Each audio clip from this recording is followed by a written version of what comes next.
ಮಾಡ್ಕೊಂಡು ಕರ್ನಾಟಕಕ್ಕೆ ಬರ್ತಾ ಇದ್ದಾರೆ, ಬೆಂಗಳೂರಿಗೆ ಬರ್ತಾ ಇದ್ದಾರೆ. 86 ಕಿಲೋಮೀಟರ್ ಇವತ್ತು ಮೆಟ್ರೋನ ವಿಸ್ತರಣೆ ಮಾಡ್ತಾ ಇದ್ದೀವಿ. 136 ಕಿಲೋಮೀಟರ್ ಏನೋ ನಮ್ಮ ಸಬರ್ಬನ್ ರೈಲ್ ಮಾಡ್ತಾ ಇದ್ದೀವಿ.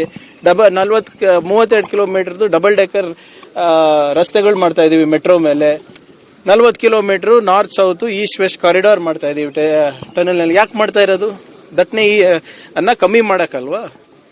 ಪ್ರಗತಿಯ ಸಂಕೇತ ಜೊತೆ ಕೆಲವು ಸಮಸ್ಯೆಗಳು ಉದ್ಭವ ಆಗುತ್ತೆ. ಅದು ವಸತಿದಿರ್ಬೋದು, ಸಾರಿಗೆದಿರ್ಬೋದು, ದಟ್ಟಣೆದಿರ್ಬೋದು, ಪಾಪ್ಯುಲೇಷನ್ ಇರ್ಬೋದು. ಇವೆಲ್ಲಾನು ಸಮಸ್ಯೆ. ಇದು ಪ್ರಗತಿ ಜೊತೆ ಇವೆಲ್ಲ ಸಮಸ್ಯೆ ಇರ್ತವೆ. ಈ ಸಮಸ್ಯೆಯನ್ನ ನಾವು ಆಲಿಸ್ಬಿಟ್ಟು ಅದಕ್ಕೆ ಪರಿಹಾರ ಕೊಡಬೇಕು.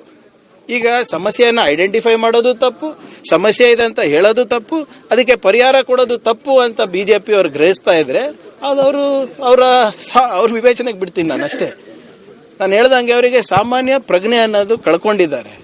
Is not traffic a problem in Bangalore? ಆಮೇಲೆ ಇದಕ್ಕೆ ಕಾರಣ ಏನು?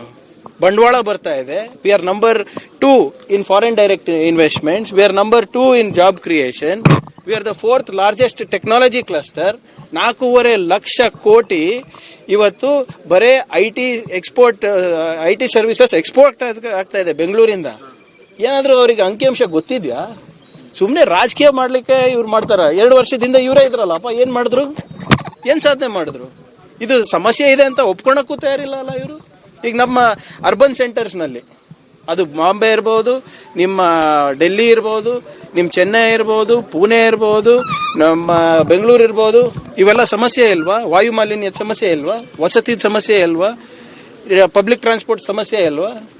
ಒಂದು ಜವಾಬ್ದಾರಿ ಸರ್ಕಾರದ ಕೆಲಸ ಏನು? ಈ ಪ್ರಾಬ್ಲಮ್ಸ್ ನ ಐಡೆಂಟಿಫೈ ಮಾಡ್ಬಿಟ್ಟು ಪರಿಹಾರ ಕೊಡೋದು. ಈಗ ಬಿಜೆಪಿ ಅವ್ರ ಸಮಸ್ಯೆ ಏನಿದೆ ಅದು ಅರ್ಥ ಆಗ್ತಾ ಇಲ್ಲ ನನಗೆ.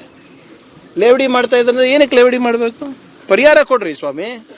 ಕೇಂದ್ರ ಸರ್ಕಾರದಿಂದ ನಮ್ಗೆ ₹1 ಬರ್ತಾ ಇಲ್ಲ. ನಾವು ಇಷ್ಟೆಲ್ಲ ಲಕ್ಷಾಂತರ ಕೋಟಿ ರೂಪಾಯಿ ಕಳಿಸ್ತಾ ಇದೀವಿ. GST ನಲ್ಲಿ ಕಳಿಸ್ತಾ ಇದ್ರಿ, IT ನಲ್ಲಿ ಕಳಿಸ್ತಾ ಇದೀವಿ.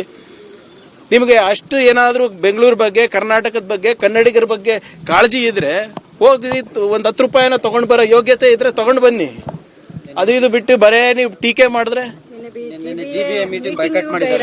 ಅದೇ ಹೇಳ್ತಾ ಇರೋದಲ್ಲ. ಇವ್ರು ಮಾಡ್ಲಾರ್ದಂತ ಕೆಲಸಗಳನ್ನ ನಾವು ಮಾಡ್ತಾ ಇದೀವಿ ಇವಾಗ. ಈಗ ಹೋದ ಬಾರಿ ನೀವೇ ಹೇಳಿ, ನಮ್ಮ ಮಾಧ್ಯಮ ಸ್ನೇಹಿತರು ಹೇಳಬೇಕು. ಹಿಂದಿನ ಬಾರಿ ನಮ್ಮ ಸರ್ಕಾರ ಇದ್ದಾಗ ಇದೇ ಸಾರಿಗೆ ಸಮಸ್ಯೆ ಇದ್ದಾಗ, ಟ್ರಾಫಿಕ್ ಪ್ರಾಬ್ಲಮ್ ಇದ್ದಾಗ ನಾವೇನಂತ ಪ್ರಪೋಸ್ ಮಾಡಿದ್ವಿ? ಸ್ಟೀಲ್ ಫ್ಲೈಓವರ್ ಮಾಡಿದ್ವಿ. ಸ್ಟೀಲ್ ಫ್ಲೈಓವರ್ ಬೇಡ ಅಂದ್ಬಿಟ್ಟು ಅಭಿಯಾನ ನಡೆಸಿದ್ಯಾರು? ಇದೇ ರಾಜೀವ್ ಚಂದ್ರಶೇಖರ್ ಅವರಲ್ವಾ ಬಿಜೆಪಿ ಅವರು. ಇವಾಗ ಎಲ್ಲಿದ್ದಾರೆ? ಕರ್ನಾಟಕವನ್ನು ಬಿಟ್ಟು ಓಡೋಗ್ಬಿಟ್ಟಿದ್ದಾರೆ. ಕೇರಳನಲ್ಲಿ ಇದ್ದಾರೆ ಇವಾಗ.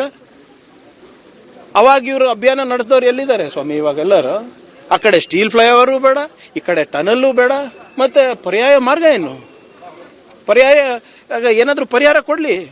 ಆಯ್ತು, ನನಗೆ ಆಪ್ಷನ್ ಎ ಇಷ್ಟ ಇಲ್ಲ, option B is the correct option ಅಂದ್ರೆ ಇವ್ಯಾಲ್ಯೂಯೇಟ್ ಮಾಡಕ್ ರೆಡಿ ಇದೀವಿ.